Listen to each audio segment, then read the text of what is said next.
नमस्कार दोस्तों, मैं आकाश सर। स्वागत है आपका ईगल कॉन्सेप्ट बाय आकाश सर में।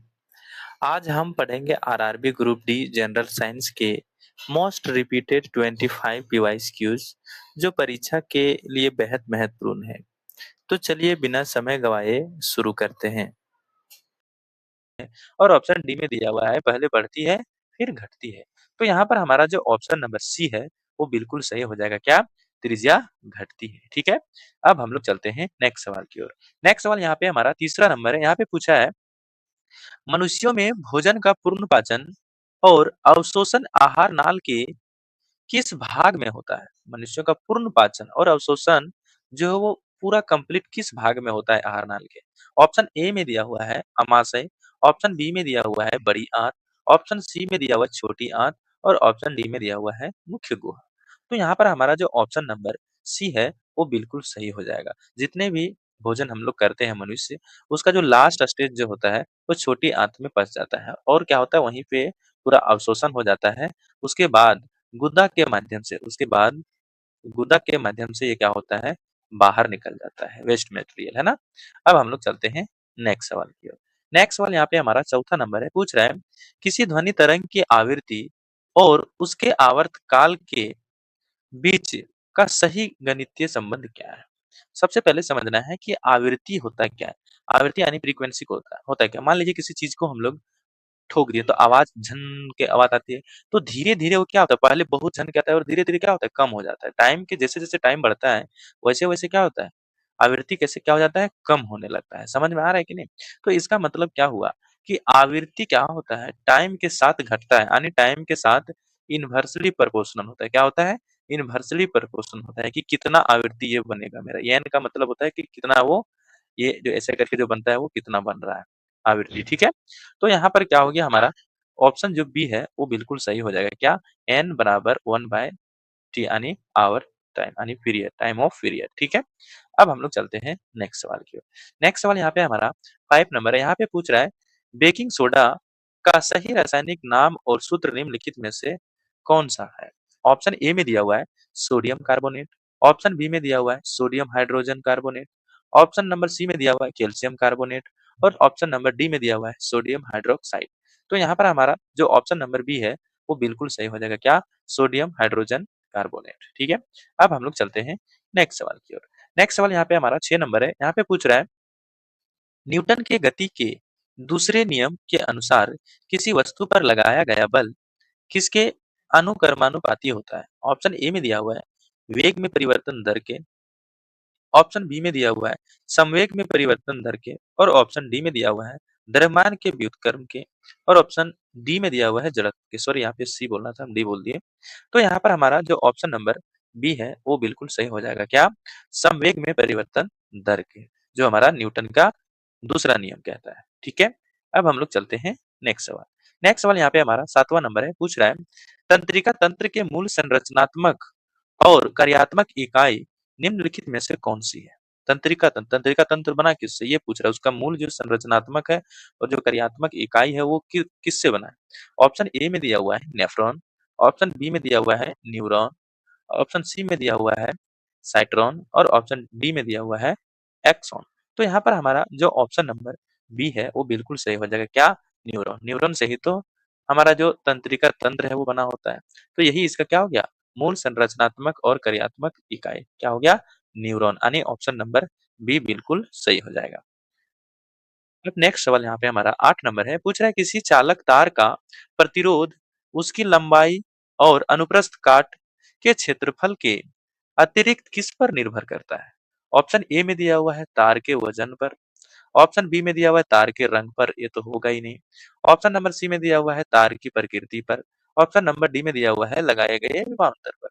तो यहाँ पर हमारा जो सही ऑप्शन हो जाएगा ये क्या हो जाएगा ऑप्शन नंबर सी यानी तार की प्रकृति यानी पदार्थ की प्रकृति पर। क्या? क्योंकि पदार्थ का वो कैसा गुण है। ठीक है। ये कौन सा सही होगा आप लोग बताइएगा कौन सा सही होगा। तो यहाँ पे ऑप्शन नंबर जो डी है वो बिल्कुल सही हो जाएगा। क्या? समूह 17। समूह जो 18 होता है उसको हम लोग क्या बोलते हैं? इनर्ट गैस बोलते हैं ना। ठीक है। अब हम लोग चलते हैं नेक्स्ट। नेक्स्ट हमारा यहाँ पे 10वां नंबर है। पूछ रहा है जब प्रकाश किसी सॉरी जब जब प्रकाश की कोई किरण विरल माध्यम जैसे हवा से सघन माध्यम जैसे कांच में प्रवेश करती है तो वह क्या होता है? तो हम लोग जानते हैं कि जब भी कोई प्रकाश की किरण विरल माध्यम, यहाँ पे अगर मान लेते हैं कि ये हवा है, विरल माध्यम से कोई सघन माध्यम कांच में जाता है, तो वो क्या होता है? जो अभिलंब दिया होता है उससे क्या होता है? झुक के जाता है, उसी की ओर झुक के जाता है, अभिलंब की ओर होके जाता है। ठीक है? और दूसरा हम लोग क्या पढ़े थे कि मान लीजिए कांच से जा रहा है, मतलब पहले कांच में था, लाइट पहले कांच में था तो कांच में जा रहा था, उसके बाद क्या हुआ ये अभिलंब से दूर भाग जाता है। ये हम लोग पढ़े थे। तो यहाँ पे देखते हैं ऑप्शन। ऑप्शन ए में दिया हुआ है अभिलुम क्या दिया हुआ है सॉरी, अभिलंब से दूर हटती है। नहीं, दूर तो नहीं हटती, उसके पास जाती है जब सरल से सघन में जाता है तो। अभिलंब की ओर झुकती, हाँ। ऑप्शन नंबर बी जो है वो सही। और भी देख लेते हैं कोई सीधा है क्या? सीधे निकल जाती है? नहीं। परावर्तित होती है। परावर्तित कहाँ होती है? यहाँ पे तो अपवर्तित होती है इसमें। ठीक है? तो यहाँ पर हमारा ऑप्शन नंबर बी है वो बिल्कुल सही हो जाएगा। क्या? अभिलंब की ओर झुकती है। आगे चलते हैं। अगला सवाल हमारा यहाँ पे 11 नंबर है और पूछ रहा है, लोहा को जंग से बचाने के लिए उस पर जस्ते की परत चढ़ाने की प्रक्रिया को क्या कहते हैं? ऑप्शन ए में दिया हुआ है निस्तापन, ऑप्शन बी में दिया हुआ है भर्जन, ऑप्शन सी में दिया हुआ है सैदय ऑप्शन जो डी में दिया हुआ है क्या दिया हुआ है? विद्युत अपघटन। तो यहाँ पर हमारा जो ऑप्शन नंबर सी है वो बिल्कुल सही हो जाएगा। क्या? अस्त लेपन। क्या हो जाएगा? अस्त लेपन यानी गैल्वेनाइजेशन। ये थोड़ा पढ़ना आसान होता है। ठीक है? अब हम लोग चलते हैं नेक्स्ट सवाल की। नेक्स्ट सवाल यहाँ पे हमारा 12 नंबर है। यहाँ पे पूछ रहा है, पादपों में तैयार भोजन पादपों में तैयार भोजन को पत्तियों से पौधे के अन्य सभी भागों तक पहुंचाने का कार्य कौन सा ऊतक करता है? हम पहले भी बताए थे कि मान लीजिए कि ये जो मेरा है ये पेड़ है, ठीक है? ये क्या बना दिए हम? पेड़ बना दिए। इधर मेरा पत्ता वगैरह होता है ना, होता है, और इधर क्या होता है? मेरा जड़ होता है। तो हम बताए थे उस टाइम कि जो जड़ से लेके जाएगा उसको हम लोग जाइलम बोलेंगे। क्या बोलेंगे? जाइलम लेके बोलेंगे। जैसे वाटर हो गया, खनिज हो गया, ये सब जो लेके जाता है। और जो पत्ती है, पत्ती यानी सबसे ऊपर मान लीजिए फूल, अगर पत्ती भी मानेंगे तो माने फूड यहाँ पे बना है ना, फूड फूड मान लीजिए। तो फूड से हम एफ से बताए थे आपको कि एफ से क्या हो जाएगा? फ्लोएम। क्या हो जाएगा? फ्लोएम सॉरी, FHLOEM होता है। ठीक है? फ्लोएम। समझ में आ रहा है कि नहीं? तो यहाँ पे क्या हो जाएगा? जो भी फूड जो बना है वो क्या होगा? कौन पहुंचाएगा? कौन सा? तो क्या हो जाएगा? फ्लोएम हो जाएगा। तो फ्लोएम यहाँ पे कौन सा ऑप्शन में दिया? इसमें नहीं है। Option number B. बी हमारा बिल्कुल सही आंसर हो जाएगा यानी फ्लोएम। ठीक है? अब हम लोग चलते हैं नेक्स्ट सवाल की ओर। नेक्स्ट सवाल यहाँ पे हमारा 13 नंबर पूछ रहा है, गुरुत्वाकर्षण के सर्वर्तांक क्या लिखा है? सार्व सार्वत्रिक नियम के अनुसार दो पिंडों के बीच लगने वाला बल उसके बीच की दूरी के क्या होता है? तो स्क्वायर का व्युत्क्रमानुपाती होता है। हम लोग क्या पढ़े थे कि जो फोर्स लगता है वो क्या होता है? G m1 m2 by R square. तो ये व्युत्क्रमानुपाती है कि नहीं डिस्टेंस का? अच्छा बताइए, फोर्स जो लगता है जितना नजदीक होता है, कोई भी वस्तु जितना नजदीक होता है फोर्स उतना अधिक लगता है। अगर वो दूर चल जाएगा तो उसको अट्रैक्ट या कुछ भी कैसे कर पाएगा? तो मतलब इसका मतलब क्या हुआ? कम हो रहा है तो क्या होगा? व्युत्क्रमानुपाती होगा।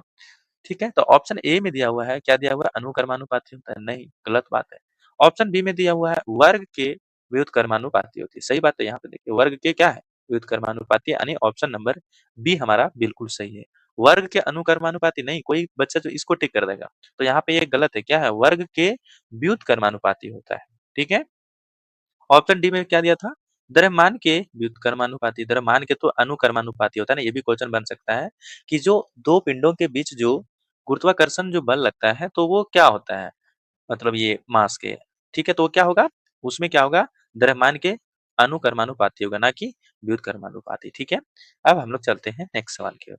नेक्स्ट सवाल यहाँ पे 14 नंबर है। पूछ रहा है, परमाणु के नाभिक की खोज गोल्डस्टीन के प्रयोगों के बाद मुख्य रूप से किस वैज्ञानिक ने की थी? ऑप्शन ए में दिया हुआ है जे थॉमसन, ऑप्शन बी में दिया हुआ है अर्नेस्ट रदरफोर्ड, ऑप्शन सी में दिया हुआ है जेम्स चैडविक और ऑप्शन डी में दिया हुआ है जॉन डाल्टन। तो यहाँ पर हमारा जो ऑप्शन नंबर बी है वो बिल्कुल सही हो जाएगा। क्या? क्या हुआ? अर्नेस्ट रदरफोर्ड ने ही न्यूक्लियस के नाभिक का खोज कर किया था। ठीक है? अब चलते हैं हम लोग नेक्स्ट सवाल की। नेक्स्ट सवाल यहाँ पे हमारा 15 नंबर है, यहाँ पे पूछ रहा है प्लास्टर ऑफ पेरिस को शुष्क बर्तनों में क्यों रखा जाता है? प्लास्टर ऑफ पेरिस को शुष्क बर्तनों में क्यों रखा जाता है? क्योंकि यह नमी से क्रिया करके क्या बनाता है? Sorry for disturbance. क्या पूछ रहा है कि क्यों यह नमी से क्रिया करके क्या बनाता है? ठीक है। फिर से इस क्वेश्चन को थोड़ा हम पढ़ देते हैं, इसको मिटा करके। तो यहाँ पे हमारा 15 नंबर सवाल है जो पूछ रहा है। 15 नंबर सवाल है, प्लास्टर ऑफ पेरिस को शुष्क बर्तनों में क्यों रखा जाता है? क्योंकि यह नमी से क्रिया करके क्या बनाता है? ऑप्शन ए में दिया हुआ है बुझा हुआ चूना बनाता है। ऑप्शन बी में दिया हुआ है जिप्सम बनाता है। ऑप्शन सी में दिया हुआ है ब्लीचिंग पाउडर बनाता है और ऑप्शन डी में दिया हुआ है बिना भुजा हुआ चूना बनाता है। तो यहाँ पर हमारा जो ऑप्शन नंबर बी है वो बिल्कुल सही हो जाएगा। क्या बनाता है? जिप्सम बनाता है। ठीक है। अब हम लोग चलते हैं नेक्स्ट सवाल की ओर। नेक्स्ट सवाल यहाँ पे 16 नंबर है। यहाँ पे पूछ रहा है मानव शरीर में रक्त के शुद्धिकरण का कार्य मुख्य रूप से कौन सा अंग करता है? रक्त का शुद्धिकरण कौन सा अंग करता है? ऑप्शन ए में दिया हुआ है हृदय। ऑप्शन बी में दिया हुआ है फेफड़े। ऑप्शन सी में दिया हुआ है लीवर और ऑप्शन डी में दिया हुआ है यकृत। तो यहाँ पे कौन सा ऑप्शन सही होगा? तो यहाँ पे ऑप्शन नंबर जो डी है वो बिल्कुल सही हो जाएगा। क्या? वृक्क यानी किडनी। ठीक है। यहाँ पे शायद हम गलत कुछ पढ़ दिए थे, तो यहाँ पे वृक्क लिखा हुआ है यानी किडनी। ठीक है। अब हम लोग चलते हैं नेक्स्ट सवाल की ओर। नेक्स्ट सवाल यहाँ पे हमारा 17 नंबर है। यहाँ पे क्या बोल रहा है, जब कोई व्यक्ति किसी भारी बक्से को धक्का देता है परंतु बक्सा अपनी जगह से बिल्कुल नहीं हिलता है, तो भौतिकी के अनुसार किया गया कार्य कितना होगा? ऑप्शन ए में दिया हुआ है अधिकतम कार्य। ऑप्शन बी में दिया हुआ है ऋणात्मक कार्य। ऑप्शन सी में दिया हुआ है शून्य कार्य और ऑप्शन डी में दिया हुआ है धनात्मक कार्य। तो यहाँ पर हमारा जो ऑप्शन नंबर सी है वो बिल्कुल सही हो जाएगा। क्या? शून्य कार्य। ठीक है। अब हम लोग चलते हैं नेक्स्ट सवाल की ओर। नेक्स्ट सवाल यहाँ पे हमारा 18 नंबर है। यहाँ पे पूछ रहा है बायोगैस और सीएनजी का मुख्य घटक निम्नलिखित में से कौन सी गैस है? ऑप्शन ए में दिया हुआ है ब्यूटेन। ऑप्शन बी में दिया हुआ है प्रोपेन। ऑप्शन सी में दिया हुआ है एथेन और ऑप्शन डी में दिया हुआ है मीथेन। तो यहाँ पर हमारा जो ऑप्शन नंबर डी है वो बिल्कुल सही हो जाएगा। क्या? मीथेन। क्या हो जाएगा? मीथेन। ठीक है। अब हम लोग चलते हैं नेक्स्ट सवाल की ओर। नेक्स्ट सवाल यहाँ पे 19 नंबर है। यहाँ पे पूछ रहा है लेंस की क्षमता का मात्रक क्या है और इसकी फोकस दूरी से क्या संबंध है? पूछ रहा है लेंस की क्षमता का मात्रक क्या है? तो हम लोग जानते हैं कि लेंस की जो क्षमता का ऐसा ही मात्रक होता है वो डायोप्टर होता है। क्या होता है? डायोप्टर होता है। एक ही ऑप्शन में डायोप्टर दिया हुआ है। तो यहाँ पर ऑप्शन नंबर जो हमारा बी है वो बिल्कुल सही हो जाएगा। और यहाँ पे अगर संबंध पूछा है तो संबंध क्या होता है? ऑन डायोप्टर यानी जो हमारा पोटेंशियल जो होता है, यानी जो क्षमता होता है पावर का वो क्या होता है? तो 1 बाय फोकस दूरी होता है। 1 बाय फोकस दूरी को ही हम लोग बोलते हैं पावर ऑफ लेंस, जिसको हम लोग डायोप्टर से नापते हैं। ठीक है। अब हम लोग चलते हैं नेक्स्ट सवाल की ओर। नेक्स्ट सवाल यहाँ पे हमारा 20वां नंबर है। पूछ रहा है पीतल निम्नलिखित में से किन दो धातुओं का मुख्य किन दो धातुओं का एक महत्वपूर्ण मिश्रण धातु है? महत्वपूर्ण मिश्रण धातु है। ऑप्शन ए में दिया हुआ है तांबा और टीन। ऑप्शन बी में दिया हुआ है ऑप्शन बी में दिया हुआ है तांबा और जस्ता। ऑप्शन सी में दिया हुआ है लोहा और बर्तन, बर्तन पढ़ दिए, लोहा और कार्बन। ऑप्शन डी में दिया हुआ है एल्यूमिनियम और तांबा। तो यहाँ पर हमारा जो ऑप्शन नंबर जो हमारा बी है वो बिल्कुल सही हो जाएगा। क्या? तांबा और जस्ता। तांबा और जस्ता को मिला करके ही पीतल यानी ब्रास बनता है। ठीक है। अब हम लोग चलते हैं नेक्स्ट सवाल। नेक्स्ट सवाल यहाँ पे हमारा 11 नंबर है। 11 देखिए क्या-क्या मैं पढ़ रहा हूँ, आज थोड़ा-सा डिस्टर्बेंस भी हो रहा है।